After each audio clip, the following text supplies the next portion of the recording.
rugby? Nakapaglaro ka na ba ng shogi? O lumapit na sa amin yung mahilig sa baseball? Swimming! Masaya rito! Basketball! Basketball club! Baka gusto niyo sumali sa basketball club! Shinji, magseryoso ka naman dyan. Teka, paano ko ba dapat sabihin? Freshman lang sasali sa club. Ang kailangan natin, yung mga seryoso sa basketball. Para mo na rin sinabing hindi ako seryoso, Shun. Rinoske, siguruhin mo maririnig ka nila. Sana nagsasalita ka. Ay, nako. Teka bro, may club ka na ba? Teka, mahilig ka bang magbasa? Eto, literature club. Sorry, pero manga lang naman itong binabasa ko. Libro rin naman ng manga.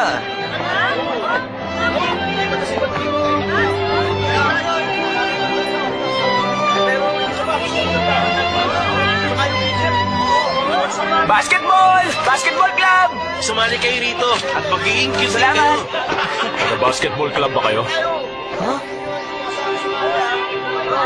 Kulay tansya rin yung uniform namin. Kulay tansya.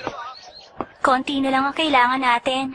Hindi nga tayo makakuha ng 10. Nagsisimula pa lang tayo. Isa pa, baguhan pa lang ang school.